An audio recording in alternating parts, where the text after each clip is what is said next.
Phew, that was one toasty trip from the Netherrealm, but I'm finally ready to get revenge for my family! Or rather, talk about getting revenge for my family in the new movie Mortal Kombat Scorpion's Revenge! Oh, get out of here! Phelous, I thought I was gonna be Scorpion! Hey Tabmock, so, we both scorpioned it up, huh? Awkward.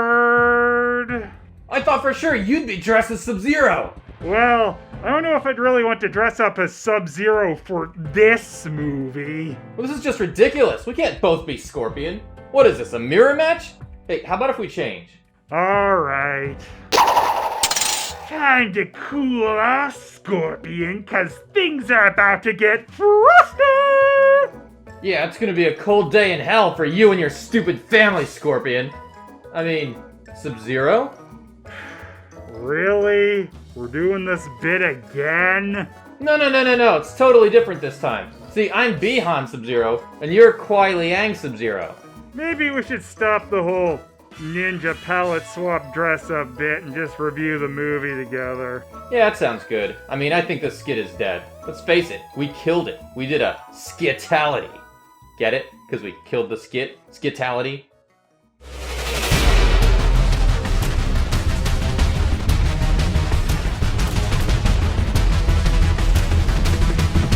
Hello everyone, Phelous here, and I'm with my buddy Justin, aka Tabmock99, and we just watched Scorpion's Revenge. Woohoo! Hey, thank you so much for having me.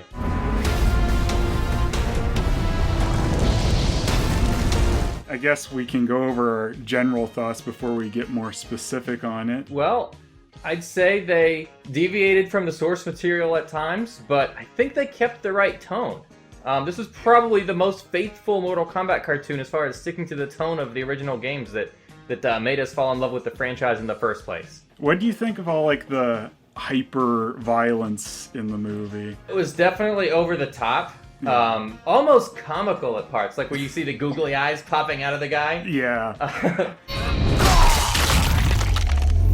Especially like when Scorpion just hits the guy in the chin and his eyes pop out. I was a little surprised that Sonya was so violent. Not yet, whore.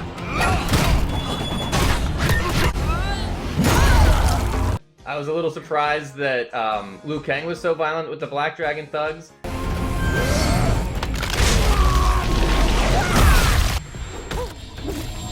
I guess Johnny Cage was like, he even had his moments where he decided to like kill Baraka and make a pun about it, you know? Toasty. Yeah. Toasty. They brought a whole building down in his fight. That's right, Johnny Cage, bringing down the house. I kind of wish, like, maybe they had toned down some of that in some parts and just, like, brought it out to really emphasize a moment. Because I didn't think it needed to be going on quite as much as it did. Let's start with the opening of the case. Because when you open the case, you get a Scorpion action figure. Get that over here. Reminds me of his friendship, you know? Buy a Scorpion doll. We didn't have any friendships going on in this, except Johnny Cage, I guess, sort of had a multi-friendship when he got everyone to get along with Scorpion. Did you declare Mortal Kombat? Nope. Well, what about you? Good, great. Then no one needs to die. Friendship again? He's sort of like the window where we understand the world. You know, we see it kind of through Johnny Cage's eyes. Even this time, when we all knew what was going on, Johnny Cage was kind of lagging behind the rest of us. Johnny Cage was really slow on some things, but I think he had, like, the biggest arc in this next to Scorpion, and maybe you could even argue he had the biggest arc in this movie. Well, let's start with Scorpion. When we first see him, we see the loving father. We see him talking to his son. We see genuine father-son bonding, which is never something they have time for in the games. That's never something you really see in a one-on-one fighting game, is it?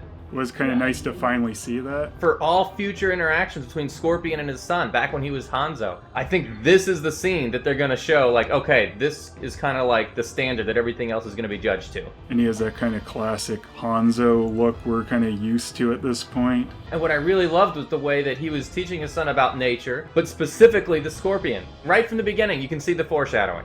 So what do you think? What do you give that scene? Like A+, F? Where do you rank that? F-. Okay, I could see that.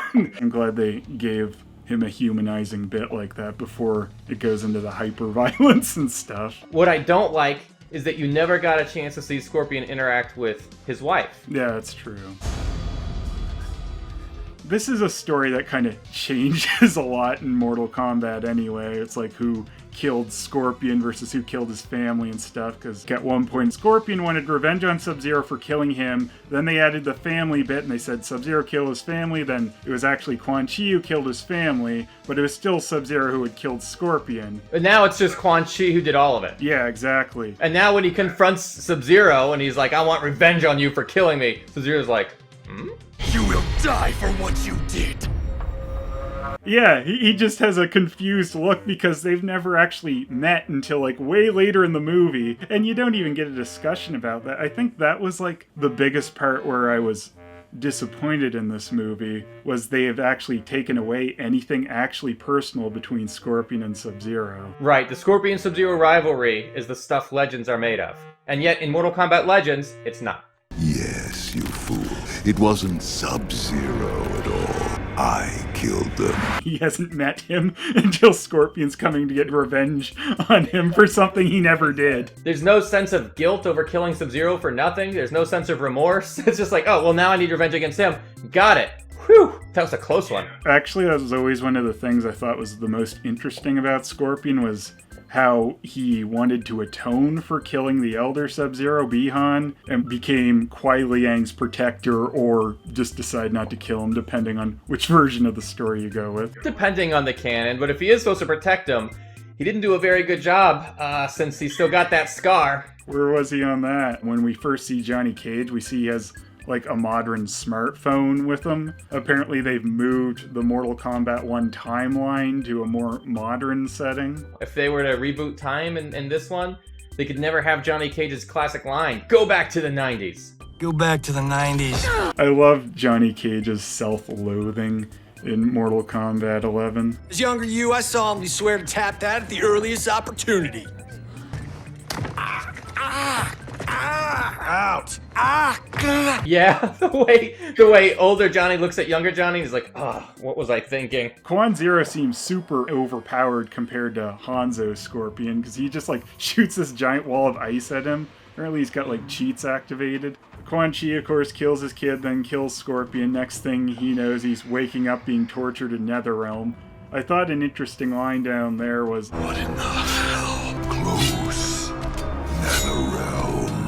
Yeah, what do they mean close? yeah, like isn't Netherrealm Mortal Kombat's hell? So like, is there a difference? Like, In all the Mortal Kombat lore, they specifically said it's hell. You know how Scorpion summons Hellfire? mm-hmm. Close, it's Netherrealm Close. fire. Yeah, it doesn't burn quite as hot. It's close. So what do you think about his torture? Do you think that's Moloch? Oh, I never thought about that. I forgot about Moloch. It's one of those characters I forget about. Think it's Moloch, or you think it's close? It's close. Close. You also see the Oni from the Mortal Kombat mobile game at one point. Scorpion quickly dispatches him. There's been a lot of different race, like subspecies of Oni in Mortal Kombat, and they represented all of them here. It's kind of funny. I guess Quan Chi had it planned Scorpion would get away from this guy. Like, if he didn't, I guess his plan would be going nowhere quick. Yeah, Quan Chi is like this master planner. He can always think like 10 moves ahead in 4D chess. Quan Chi knew everything that was going to happen, except when Scorpion gets so powerful he kills him. That's the one thing he didn't see. Or Shang Tsung seeing through me. I guess he missed that one too. It's kind of weird that we never see Shang Tsung morph in this either. It's Quan Chi doing it. Oh my god, I didn't even think about that. Which one is the shapeshifter here? Yeah, exactly. They kind of took that away from Shang Tsung. I wish he had turned into Zero briefly.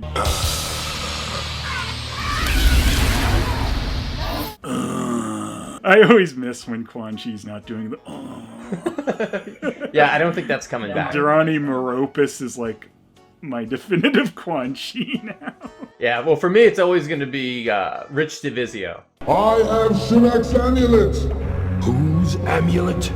He is my deity, ruler of the Netherrealm, and soon destroyer of your Earthrealm. There was another character I always forget about in Deadly Alliance. Was he a Black Dragon guy? Oh, okay. So they had two new characters who were both members of the Red Dragon clan. Red Dragon was it? Yeah, Movado and Su Hao. Su Hao, that's who I was thinking of before. Su Hao. No one remembers Su Hao, including me. Su Hao became his true self, a demon of emptiness and desolation. Can't believe they don't bring him back. Oh yeah, well they do bring him back, you know. They have him beheaded. Which is what he deserves. And also, he's selling watches now. I don't know if you heard. Glad they found a use for him. Combat time. Combat time! Jennifer Carpenter was great as Sonya. They gave Sonya some really good lines though, didn't they? Honestly, it's an improvement. Fuck with the blade, you're gonna get cut. Kiss off! She is much better than the last game's voicing of Sonya with Ronda Rousey. General Blade? Dad would be proud. Hey, NetherRealm, if you're listening, you should make a Jennifer Carpenter voice to unlock for Sonya. I think a lot of the fans would appreciate that. Sonya with actual voice acting. Hey, they did it with Sub-Zero, with DJ Vargas, for some reason. Yeah, they did, which was kind of the other direction, wasn't it? It's like looking in a mirror. I see only my cracked reflection. Then I'll blind you to end your pain. Maybe we should bring back DJ Vargas to do all the Sub-Zero lines in this movie. What do you think? Allow me to cool your anger. Then Scorpion would definitely have a valid reason for kill revenge. Yeah. When Scorpion kills the Oni, it seems like he's kind of filled with lava. If you're like a hell-spawned creature and you're filled with lava flowing through your veins, then show the world what you got. As hot as a NetherRealm flame close to Hell flame. Right, not hell-spawned, NetherRealm spawned. Thank you. He goes over to Quan Chi, who I guess is just sitting around on a throne in NetherRealm staring off into the distance doing jack all until Scorpion shows up. So Quan Chi, he kicks Scorpion's ass easily, doesn't he? Once a generation, there is a tournament. Why would I fight for you? Because he will be in attendance. Shinnok is indisposed at the moment, but how can I help you? Where's Shinnok? Is he in one of these? He's in mine. I've got this. Hello? Shinnok? You there? It's Scorpion. You feculent scum! I know who you are, Phelous! Oh, he was talking to him. That's very mean, Mr. Shinnok. So yeah, these are freaking awesome. You can get these from Another Dimension 3D, so make sure you check them out. Real Shinnok's amulet, exactly like in the movie. Do you think we're going to get a sequel, especially with being up in the air? What's going to happen with where Mortal Kombat's going to be soon? Oh god, you know, before I saw that their games division was up for sale, I would have said, yeah, they have to make a sequel. But, I don't know. But they won't have the relationship with WB soon, possibly, so who knows? Yeah, that makes doing stuff like this a legal nightmare, doesn't it? If they did do a sequel, who would you want to see them focus on? Kuai Liang. Yeah! Scorpion becoming his protector to atone for killing his brother for no reason?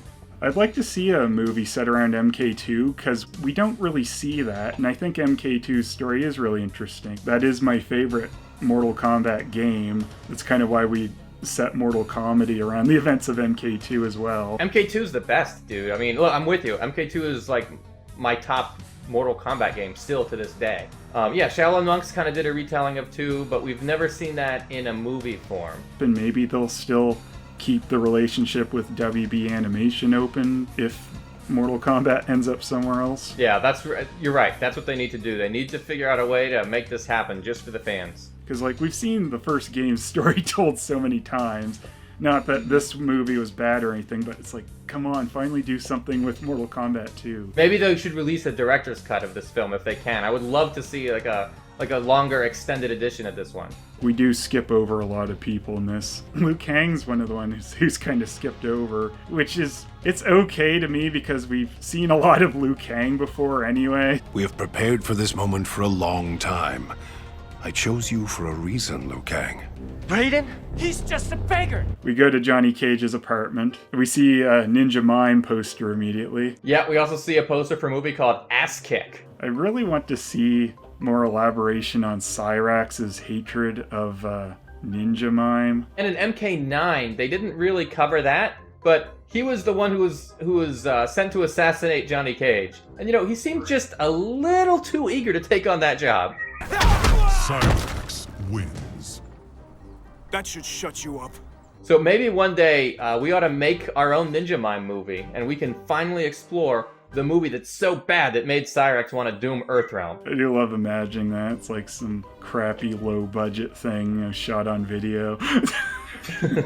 One of Johnny Cage's worst. If there's a movie called Ninja Mime, who would be the villain in that movie? Probably someone who talks a lot, right? Well, what's his name who did the Micro Machines commercials? The Micro Machines guy. I love it. So would they have a kung fu fight to the death, or would they race cars together? Yes, Cage mimes a car, and then like whatever he mimes becomes reality, and maybe that was like that broke Cyrax's suspension of disbelief. You know, this actually sounds like a great movie. He's a little bit down on his luck now, though, isn't he? There was an eviction notice on the floor, see, at one point. Well, if it isn't my long-lost agent, it's about time you called. Well, of course, I'm interested in something different. What have I been telling you, yeah? The whole time he's invited to do this thing, he thinks it's a movie. Which he agrees to do this really quick. It's just like, oh yeah, a thing in China, okay, cool. China? Uh-huh. Well, I'm off to China! But like, why does he think it's a movie for so long when there's not a camera anywhere, a director? Like, what's he thinks there's hidden cameras in the trees everywhere? Or like, what's he think's going on? Are we live? Like you want to do this now? Whoa, buddy! Pro tip, next time, pop a few mints. At one point he says, I use my stunt doubles for this, so apparently Johnny Cage does fake his moves in this universe, unlike the original Mortal Kombat movie. I act. I leave that stunt shit for the stunt people. I saw a couple of your films. Listen, you can't fake those moves. Yeah, well, tell that to the press. You know, like, with this movie, we're kind of building, like, this Mortal Kombat multiverse. All these different slight variations of the story, different versions of these characters. Yep, I really think that they need to do that. They kind of messed up by having Shang Tsung from the movie be now representing the game's Shang Tsung. But it would have been really cool if they said, this is a Shang Tsung from an alternate universe. I am just so happy Cary Tagawa was Shang Tsung in that game. Your Shaolin brothers died for you. You'll burn until the last of their souls is free. Or perhaps you'll join them. No, don't get me wrong. It's awesome that he is. But imagine if Kronika was talking about the different timelines and said, like, he doesn't come from your timeline or from mine. Well, where does he come from? He comes from a new line. That's good. Yeah, that would be really cool. Like, have all these timelines or different multiverses kind of converging on each other. That would be a neat idea for a game. This is where you fall down. I like the idea that every multiverse or every alternate universe in Mortal Kombat is really just an alternate timeline. Like, Kronika takes the hourglass, she restarts time, and then events turn out exactly like in the movies. And then she does it again, and it turns out exactly like in the games. You know what I mean? Joel McHale, I think, is my second favorite Johnny Cage, next to Lyndon Ashby. Fake. Hey, asshole! That was custom! Dick. Very close to the those were $500 sunglasses asshole line. Those were $500 sunglasses, asshole. They had a few lines that were very similar, like when Raiden pops in and yells enough. Enough! Enough! And then Shang Tsung talking about he can't interfere with the tournament right after that. You forget yourself, Lord Raiden. You are not to interfere in the tournament. I was unaware the tournament had begun. Until we reach the island where you have no dominion. My dominions are well known to me, sorcerer. You know what? I really do like when Shang Tsung was introducing the tournament to everybody. The way they kind of had like a flashback and they showed different planets being taken over. They show different elder gods. And if you look in the back, you can make out a face. And I swear to God, this is the one being. Because if you look really closely, you can make out his eyes, nose, and somata. What's the matter? Nothing. What's the matter with you? They flash back to, like, Goro killing the original Kung Lao. Nothing will ever beat the depiction of Goro Fang, the great Kung Lao from The Journey Begins, right? What in the... I did like, he's complaining about not getting reception. He asks Raiden if he's getting any cell reception. So again, that reminded me of a bit we did in Mortal Kombat where Cage is yelling about not getting reception in Outworld. I paid extra for international and I can't even get a signal. Raiden, are you getting one? Like, all I'm saying is I would be the perfect Billy for Double Dragon. Hello? Hello? Damn reception in Outworld.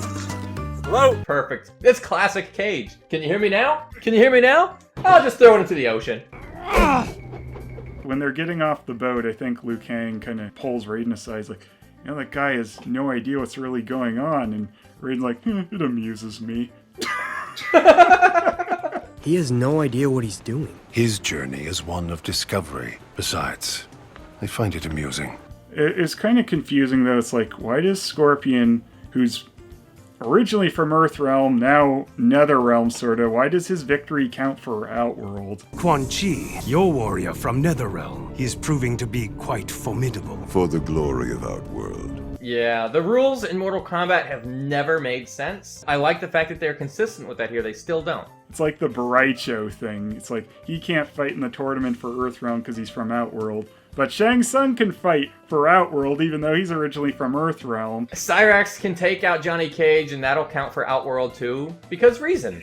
It's the sacred suggestions of Mortal Kombat at play again. That's why Raiden's, you know, kind of the god of useless. Like, everyone else can bend the rules and do whatever, and he's like, I need to do nothing all the time. My name is Raiden, god of useless. Why am I even alive? So Shang Tsung has Goro fighting Jax. I feel like this scene, they're really leaning a lot on the first movie. You're Arlene, aren't you?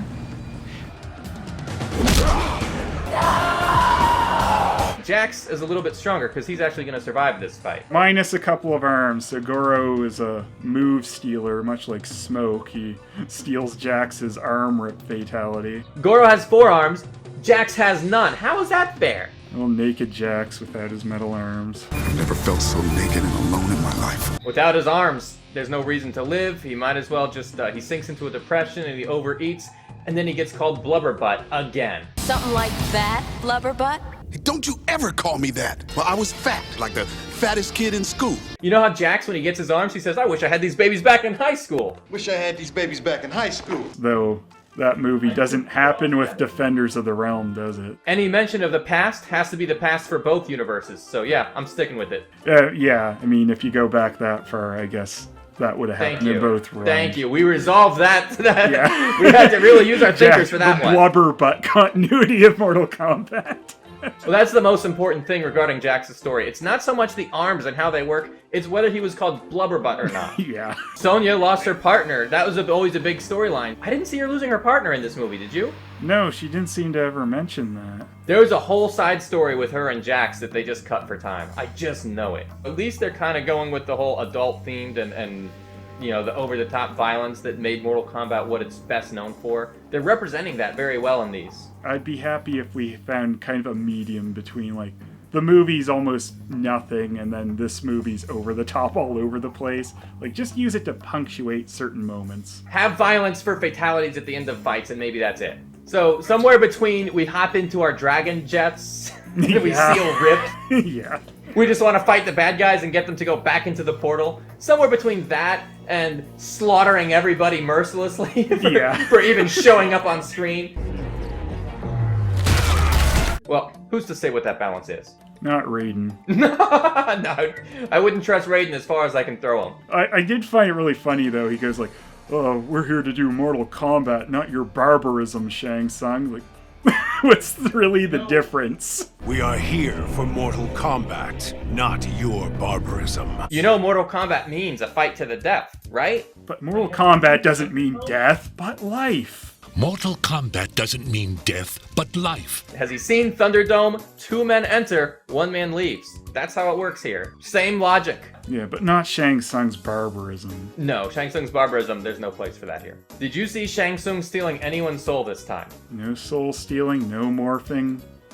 Did you notice at one point Shang Tsung, like, he had the Mortal Kombat logo above his throne, but it was flipped horizontally? I did notice that. In fact, it seemed like they accidentally flipped the entire scene, and it wasn't just the dragon symbols, it was everything. God, could you imagine if you did your thing backwards right now? Could you imagine if people were looking at this backwards, and people were reading your shirt, and it would say, Tabmok Latrom? What the hell's Tabmok?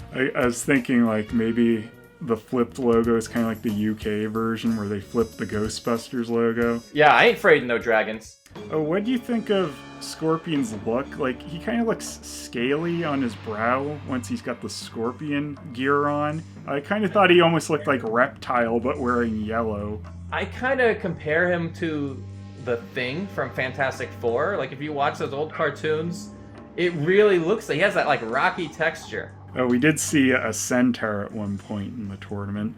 Or one of Motaro's people. Motaro's people? The vampire lady from Deadly Alliance, Natara, showed up. Yeah, I don't think she even had a line. She just kind of snarled at Cage. Wouldn't it be cool if they gave Natara an actual speaking line here and they gave her, like, I don't know, like a Romanian accent, like made her sound like she's from Transylvania? No, I want to suck your blood. Cage is like, oh no, this is turning into a vampire movie. It's not what I signed up for. That's exactly what he would say. The next scene we had was Scorpion going after the key. Do you think Quan Chi is a man to be trusted? What choice do I have? The key won't solve your problems. It will, however, create new ones. Raiden was the most competent I've ever seen him when he was in that scene. Scorpion, for his part, was actually not so short-sighted. He was not so consumed with revenge that he had, like, blinders on. He was actually in a position where he was receptive to Raiden's words. Yeah, Scorpion's pretty reasonable in a lot of this. Maybe one of the guards he killed was Kung Lao.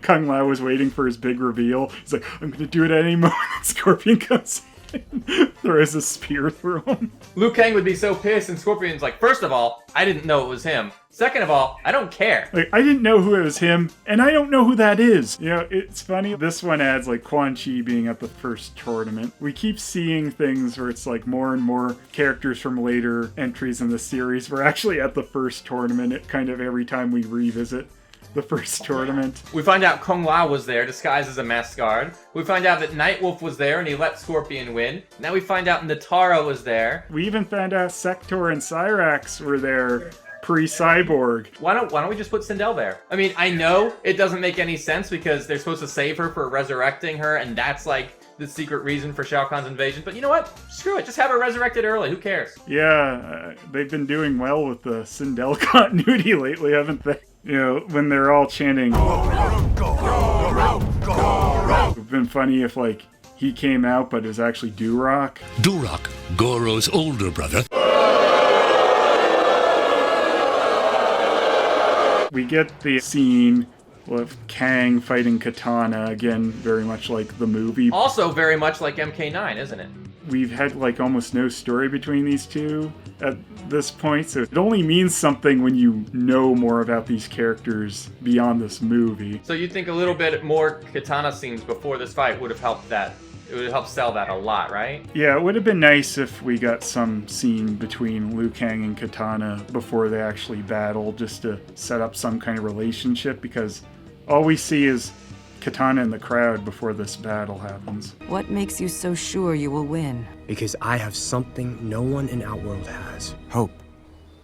She has a little chat with him and goes, oh, you're gonna try? Okay, I yield. I yield. Katana! You disappoint me. Not very wise. Katana really didn't have to try at all in this, did she? I mean, she didn't want to win, so Shang Tsung did kind of random select, didn't he, at the tournament hall? He just goes, all right, time for the battles. Just everyone zaps away. So if you thought that this was going to be the first movie where they actually have like a real tournament bracket, you're going to be disappointed. Yeah, it's just kind of like the movie where it's just there's random fights happening. I guess they're advancing somehow. Goro is supposed to be the sub-boss. He's the guy you fight right before Shang Tsung. You shouldn't open up the tournament where the first fight is Goro. Imagine if you walked up to an arcade machine, you put your quarter in, and immediately you're on Goro, and he kicks your ass. That's not gonna seem fair. Well, I mean, that's Shang Tsung's barbarism, right? They keep putting Baraka in the first tournament now, like ever since the journey begins. So many people were there at the first tournament that we just didn't know about. I like how Baraka's blades would spark together, and immediately you think, oh god, there's sparks, there's gunpowder, I see where they're going with this one. I like Johnny Cage flips him off as he jumps off the tower. You just got caged. So after that's kind of where Johnny Cage, Sonya, and Liu Kang all properly team up. Liu Kang's ready to battle Scorpion immediately. And he's like, once Mortal Kombat's been declared, we have to fight. And then Cage's like, Did you declare Mortal Kombat? I love like even Scorpion's just like shakes his head. No, I didn't. Johnny Cage had a big part in Mortal Kombat 11, and now he has a big part in this movie as well. It was a good interaction between those two. It definitely worked out a lot better than it did for the two of them in the first movie. Get over here! So Johnny Cage kind of keeps hitting on Sonya. She kicks him in the balls a few times. Think she'll ever like me? She didn't hit you in the nuts, did she? Yes, she did, Jax. Yes, she did. Know that the next time we meet, it will not end well. And then the next time they meet, he's helping them. It's like, I don't know, I think that kind of did end well, Scorpion. Kano shows up and he's got a bunch of Black Dragon goons with him. They're like, hey, this is cheating. He's like, they're not in the tournament. Oh, I guess that makes it okay. You can't just think, well, I'm not allowed to bring guns and kill you, but I am allowed to hire a bunch of assassins to do the job for me.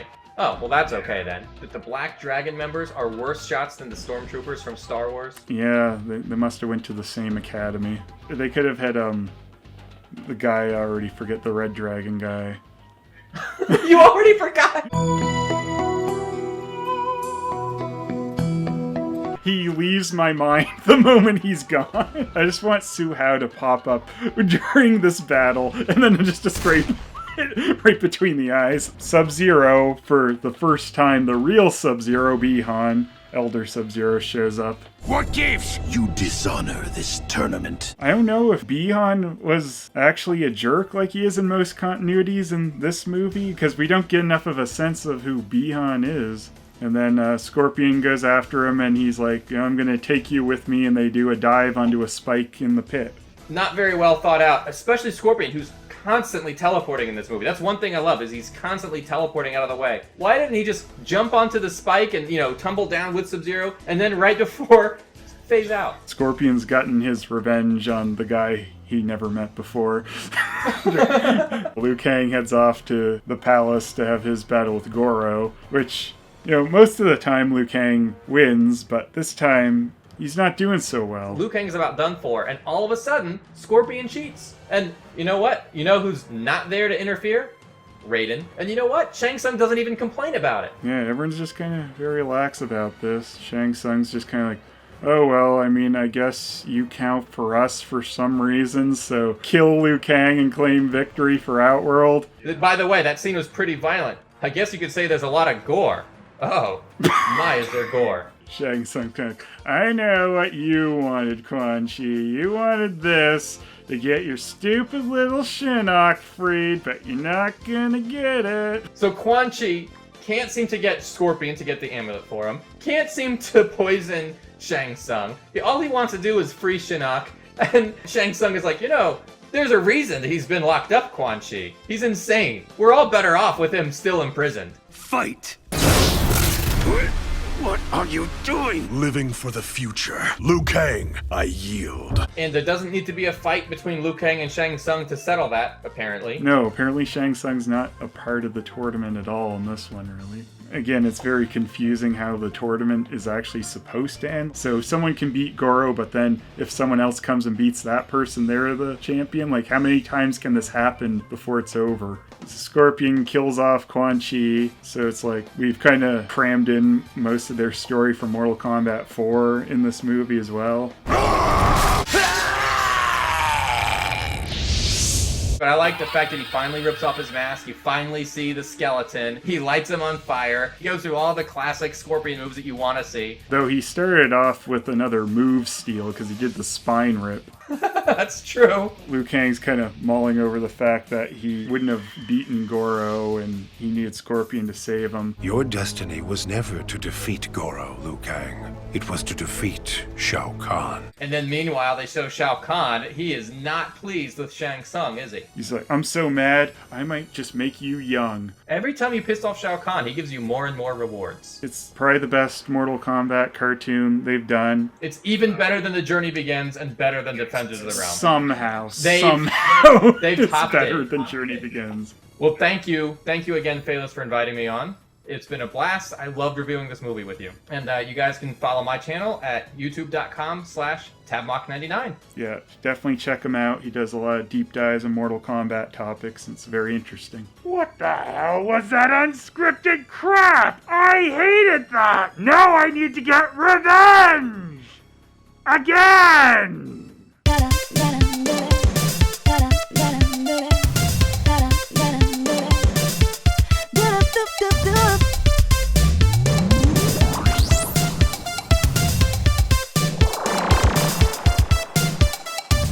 I don't like this movie, doesn't too friendly. This bootleg is so fake, that toy is gonna break. Phelous, don't let me down, you need to be around. Grab that chocolate pizza, I even like it cause I want. Phelous, so Phelous, bring on Mortal Comedy. Phelous, so Phelous, an animation movie. Phelous, so Phelous, what really is so fun? Phelous, so Phelous, what's your opinion about?